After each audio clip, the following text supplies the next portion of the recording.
Hello and welcome to Holiday Travel Watch. My name is Frank Brehney. Last weekend an article appeared in the Daily Telegraph reporting a call for tougher sanctions on tour operators where they send holidaymakers into hotels or resorts where it is known that there is an outbreak of illness. The report centred on the situation in Tenerife where it was alleged that a large number of tourists had suffered illness. Within the article we presented our position.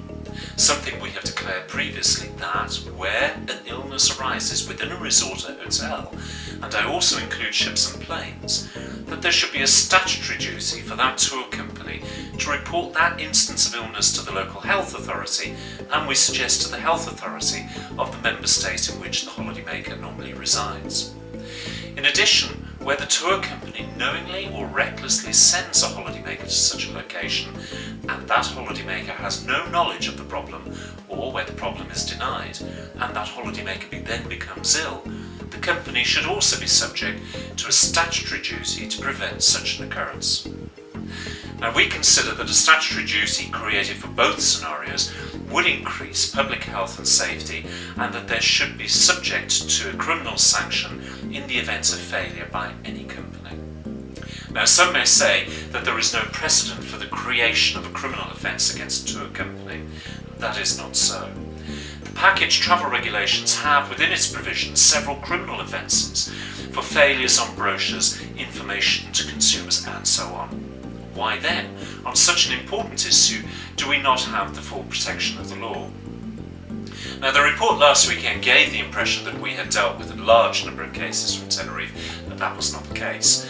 We had dealt with a large number of returning cruise holidaymakers suffering with illness, but we had received a small number of contacts from those primarily concerned about what they would experience in Tenerife. We were very well aware of the situation down there, and that solicitors in this country were dealing with returning holidaymakers reporting illness. So the reaction from the travel industry was to claim that our position was alarmist. Wow, that was the nicest and kindest thing anyone in the industry has said about me. I sense that love is in the air, it must be spring.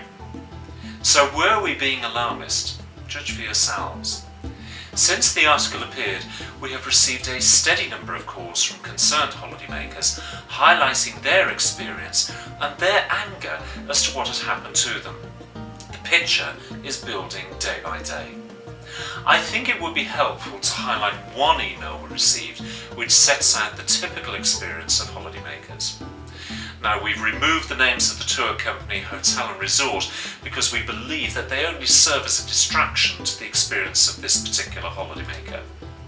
And so she said to us, "My husband and I travelled with the tour operator to Tenerife, staying at this particular hotel from the 31st of January to the 14th of February.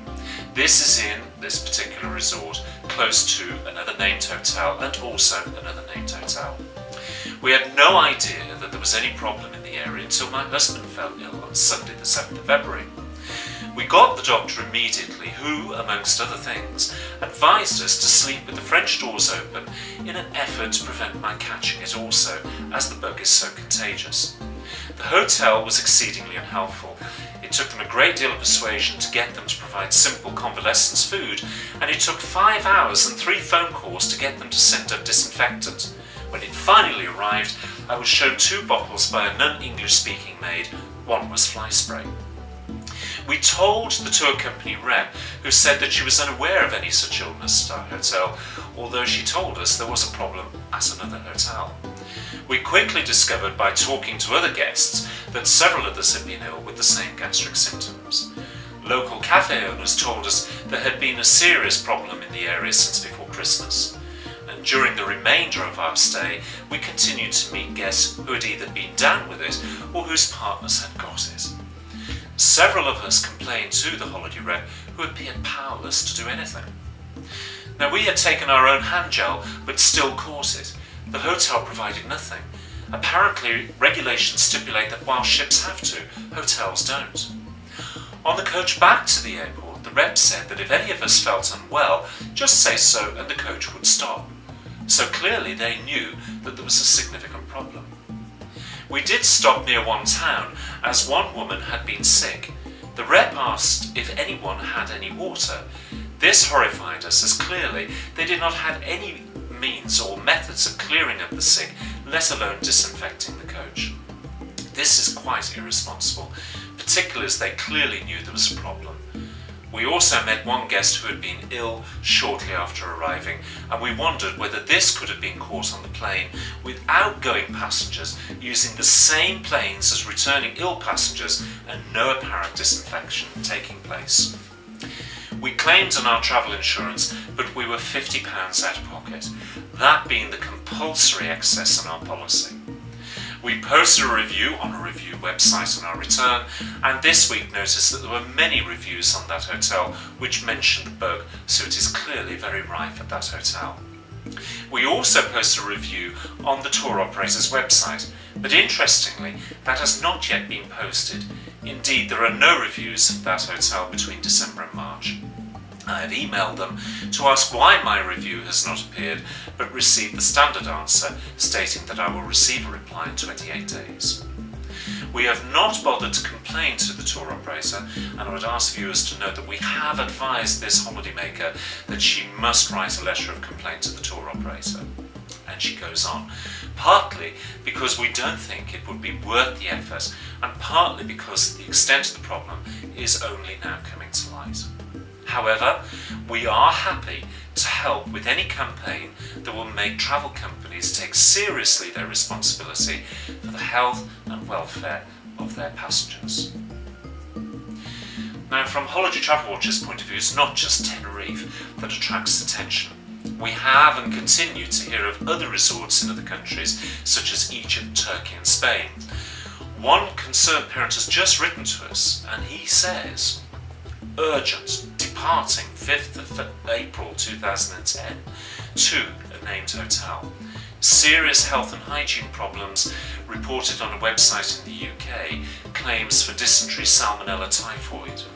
The tour operator is saying there's an ongoing investigation and won't move us to another hotel, says it's too late, saying no problem at the hotel. We are travelling with a 5-year-old child and family. TripAdvisor reviews are all saying problem at the hotel. The tour operator will not recognise this. This is not speculation. So I ask, can anyone hear any bells ringing? Do any of these holidaymakers sound alarmist to you? Do our proposals now sound alarmist? Let me be quite clear. Many holidaymakers we have spoken to really love Tenerife, other countries and resorts. I have been to Tenerife. It's a beautiful island. Holidaymakers would love to go back to these destinations, but they feel that they can't because of their negative experience. It's quite simple, really.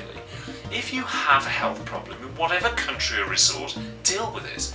That means being open about the problem, investigate that problem, publish the results, demonstrate that you're serious about providing a clean, safe and healthy resort.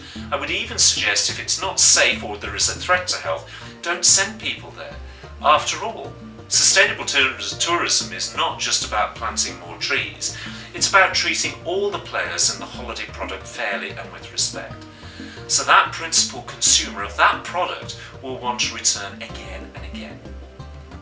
I think that's a fairly positive message, but if these type of problems continue, then the EU Commission or Westminster will need to consider the sanctions we propose. Now perhaps tour companies, countries and resorts would like to respond to what I'm saying. Perhaps the issue should be debated in open. I am available, the holidaymakers are available.